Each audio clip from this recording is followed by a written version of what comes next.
We've heard of many incredible stories when it comes to medicine, but not all are quite as unique as this one. Today on the MedBoys podcast, we have former Edmonton Eskimo Mark Mackie, who graduated from McMaster University and has returned to school after playing in the Canadian Football League to pursue a career in medicine. Welcome to the show, Mark. How are you doing today? Good. I'm doing great. Thanks for having me on, guys. We were really inspired by your story, and we really wanted to come to the show today. Perfect. Let's do it. Yeah, so let's just go straight into the questions. So first of all, Mark, when did you start playing football? And can you just tell us about how it started? For sure. Yeah. So for me, I was a bit of a late bloomer when it comes to football. So like most guys kind of start playing when they're younger and they'll play kind of the Pop Warner football, if you will. I was a bit of a late bloomer to that. I didn't start playing until high school. And the way it worked out was just I was a big kid. I was always a big kid. And I hit that growth spurt in grade 8. I wish I kept growing, but I didn't. I was falsely good at basketball and volleyball. It's just because I was 6 feet tall and no one else was there yet. But anyways, long story short, the coach pretty much came up to me and was like, "You gotta play." And my family was pretty big into football already. My mom, there's some pushback there if I was going to be able to play or not, but I managed to convince her. So went out, started playing. I was pretty trash actually for the first year or two, but I kind of realized like, okay, I'm bigger than people. I started learning how to use my size, and then quickly fell in love with it. What's there not to like? You get to run into people and let some aggression out. So, I mean, I fell in love with it pretty quick. And then as I kind of got further into high school, I realized, this is something that maybe I could take into university. And so that's kind of how it all started and how I kind of really started shifting all my focus to kind of the football side of things. And aside from football, what are some of the other things that you did in high school, I guess? Yeah. So at first I thought I was either going to be like, if my mom's a teacher, I thought, oh, I'll do a teacher, and then I was thinking business. And then it actually wasn't until grade 11 where I needed a course. And my guidance counselor was like, Mark, like you haven't taken any like science courses. I sucked in grade 9 science. It was bad.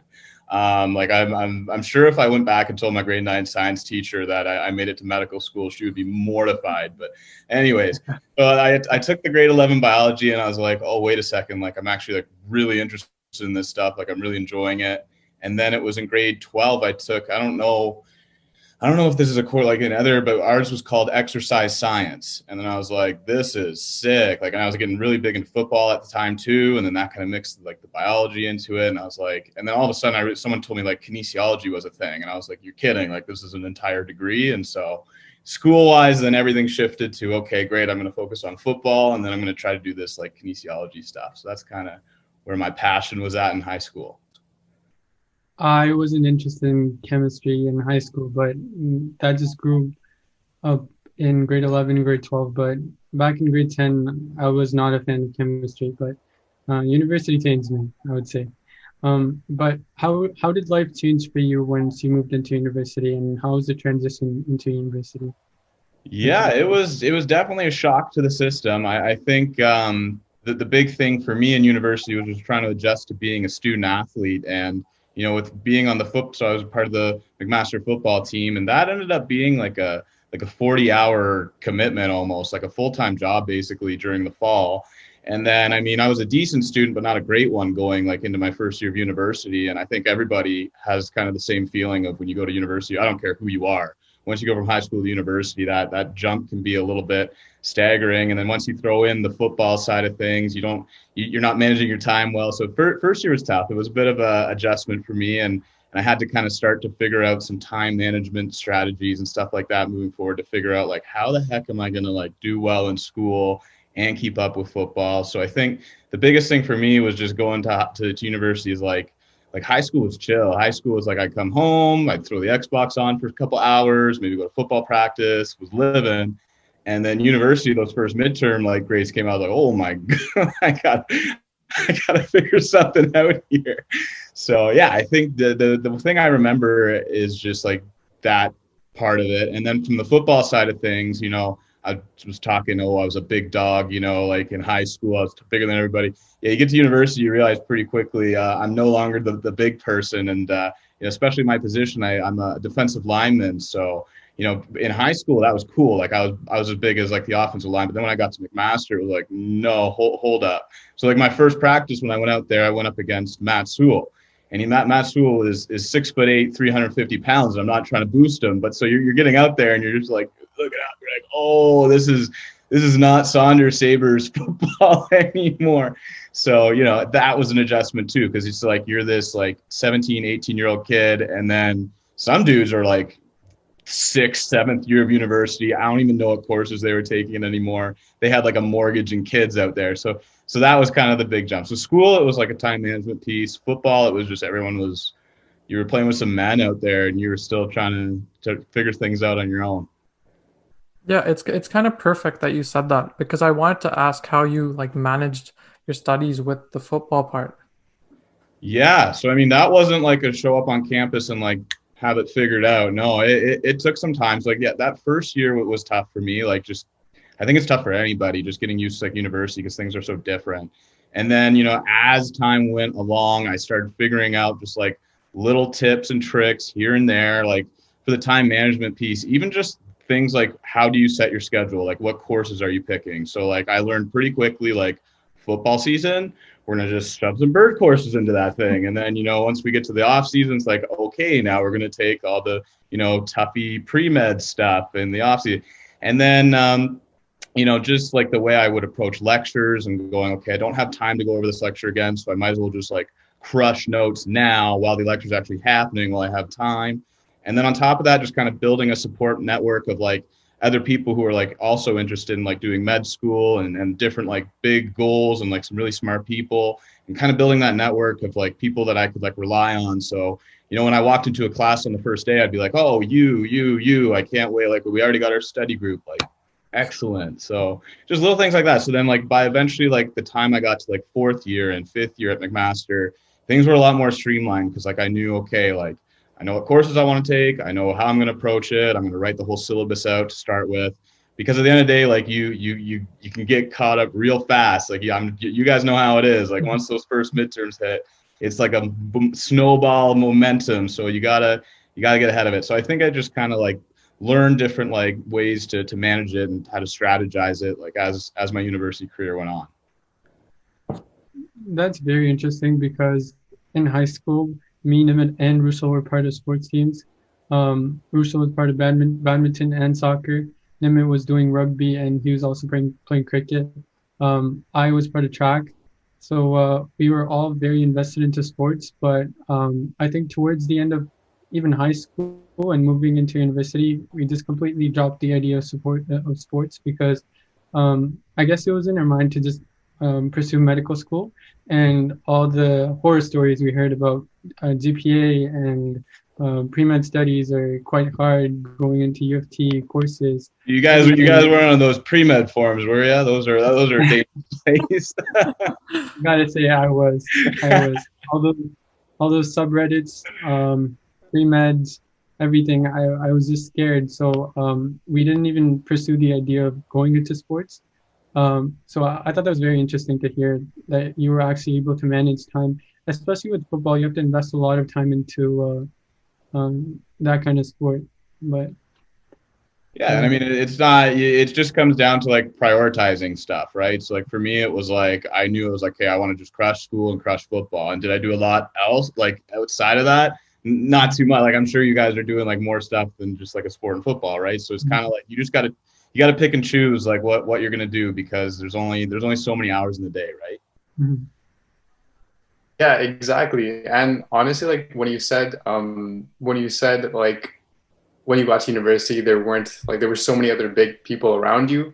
We honestly thought that as well. We were like we were like so intimidated by sort of enjoying these sports, as opposed to, these guys are like seriously taking it to the next level. Like, I don't think we have a chance here. So we're like, well, let's just stick to what we think we know that we're like good at, and that's studying, I guess. So that's essentially what we stuck to. So yeah, and I guess my next question is, when you transitioned from your university life to draft day, when you got drafted into the Canadian Football League, how was that day like? How was your experience on that day? So draft day sucked. It was getting drafted, cool. Draft day itself sucked. So if you go and Google it, I am actually I forget what pick I was, but I was like the third last pick of the CFL draft that year. So I was like 67, maybe something like that, something crazy. So, but going into that, now I had always kind of been like undersized, and I had kind of taken a bit of a scenic route to like getting to like the main draft and like everything. So I knew I was going to go probably like mid round or something, but everybody's telling you different stuff, right? Like I would, my agent was like, you're going to go fourth round. Like you call the teams are like, oh, if you're around in like the sixth round, like welcome to wherever place. You're like, okay, cool. So it was like pretty awkward. I didn't have like a big draft party or anything, but like my close friends knew what was up. So like they came over to the house. And so there I was sitting with like them, some fam, and then like round like 4 comes, no phone call. Round 5 comes. By like round 7, guys, it got awkward. It got straight up like, okay, this isn't gonna happen. Like at least we all got together, we got some pizza. So draft day kind of sucked just because it was a lot of like, is this gonna happen? Is this not gonna happen? And then you get a little bit of disappointment and anxiety as you're in like round 7. But then, yeah, when round 8 came along, Edmonton, Alberta popped up on the phone. It was kind of this big, I guess, relief and, just the opportunity to kind of get my foot in the door and know like, okay, somebody's taking a chance on me. I'm going to get the chance to show my stuff. All I need to do is get in the building and it's the ball's now in my court. I can kind of control my destiny a little bit. So it was like a super stressful day, but then at the end of the day, it was like a super kind of like exciting day. And so a lot of mixed emotions, but it was a cool time for sure. I honestly think you're being very modest here because draft day to experience draft day I think is a one of the greatest achievements ever. And considering you being in med school now, that's like 2 different dreams at the same time. But I thought it was interesting because I'm like I keep up with basketball mostly and with the basketball draft days and stuff. Do you have any idea of like who would pick you, or do you have any idea of if you would ever get picked? Yeah, so diving a little bit more into that, right? So like the process is like you go to like a draft or you go to a draft. Of course you go to a draft. You go to a combine. So when you're at the combine, it's not just like you do like bench press, you like one-on-one drills, but then you also like will actually like interview with the teams. And so you can kind of figure out right away like what teams are interested, who aren't, because certain teams will want to interview you, certain teams will be like, we don't want to talk to you at all. So I only had like a couple teams talk to me in the first place. Then like a couple teams called me on the phone. Funny story is actually Edmonton didn't even want to talk to me at the combine. I got like a 5-minute phone call from them just like randomly before the draft, which was essentially like, hey, Mark, like we know we're out in Edmonton. Like if we draft you, will you actually show up? I was like, of course. And they're like, okay, cool, bye. So that was like my extent of my talk with Edmonton, which looking back is kind of funny. But like you do get vibes of like, okay, this team kind of likes me, this team maybe doesn't like me. And then like geography is a big thing with the CFL because teams are like, okay, yeah, if we draft this guy, like is he going to want to stay with us or is he going to just like leave? So you can kind of get vibes. And then like I don't know about the mock drafts and like the report because like a couple people had me going in like the 3rd round and I was like reading those articles. I was like, yeah.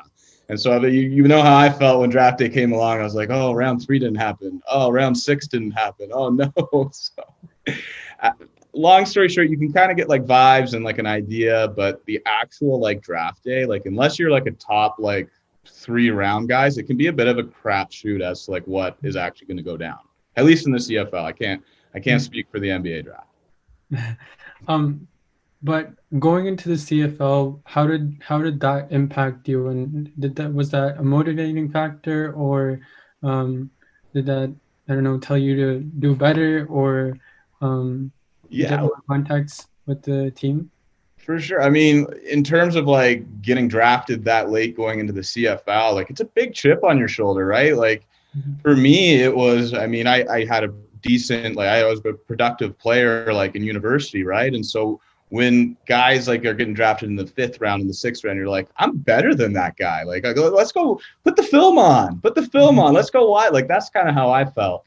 And so you go in with a chip in your shoulder. And then there's also just the fact that like, when you're drafted that late, they don't actually expect you to play. Like when you're drafted that late, Like normally you're a camp body and then you're cut and then that's kind of it. So like the fact I was able to kind of to turn like being drafted that late into like playing as many games as I did is like it's pretty impressive, but it kind of puts your back against the wall, right? It's kind of like, okay, like they're not actually giving me a real shot. So like if I get like 1 or 2 reps, like I better make them count. So it definitely, you're kind of angry and then, but your back is kind of also against the wall. So it gives you kind of this underdog chip on your shoulder mentality, I guess. Yeah, and that's what inspires us so much by just listening to you and listening to your story. But once you actually got into it, was there a moment or something during your season that like really stood out to you, was like really memorable? Um, I mean, probably the most memorable thing for me was I went for my first train camp and then they sent me back to school. They were like, you're just simply not big enough. Go lift 1 million weights, come back, get stronger. So I came back that second training camp and I did really well. Like I had a really strong mini camp. I turned it into a good camp. I was like, cool, I'm going to make the team. Like this is going to happen. And then end of the day that you get that phone call, like, hey, Mark, bring the playbook. You're like, oh, that can't be, this can't be a good phone call. So I got cut. And so that was kind of like a pretty low moment. And then I just kind of kept believing in myself. I kept working out. I was like, okay, some team is going to call me. We'll see what happens. And the way it works out is Edmonton had some injuries on the defensive line. And they were literally just out of defensive linemen. And they're like, okay, well, Mackie, like, he knows the plays. Like, we'll give him a call. And so it worked out that they're playing in Toronto. So I got to go out to Edmonton. They're like, you're playing this week, which I was like, I was just thinking you were calling me for a body, but no, they're like, nope, you're playing this week. So then I got to go and play against Toronto in Toronto. And that's kind of like where all my family's from. So I don't know if you guys have been to an Argos game. They didn't get too many fans out into the stands. So you can imagine my fan section was almost outnumbering some people out there. So that was kind of like a big memorable moment. And then in the game itself, actually, when I got in, I got like a sack. So that was kind of like my big kind of moment. And I was like, haha, you can't send me home now. I made a play. So, but for me, that was just kind of like a really memorable moment because it was like, I had put all this work in, you're at like the lowest moment. You're like, oh, this sucks. And then you just kind of stick with it. And then kind of destiny just found its way. And you know, those opportunities kind of just pop up if you keep working for it. So I guess that was kind of like my most memorable moment. But over my career, there's just been so many. It was a really cool experience to get to play. It was a ton of fun. This could be a serious question, but after the quarterback sack or just a memorable moment and all that adrenaline rush, how do you pick the celebration? I had it planned out for years, dude. I had it planned out for years. Here's the problem. I didn't get a sack before, so I couldn't use it. So I had this thing saved. It was ready to go. I don't know if you have the video, though, but I hit it, and I had never really practiced it or anything, but I got right up. I hit a somersault. I saw that one. Milk truck, dude. I had that thing. I was like practicing in front of the mirror, visually, but like, you know what I mean? Like it was ready to go. So yeah, that's something. But defensive line, you gotta have like 1 or 2 cellies ready to go, just in case.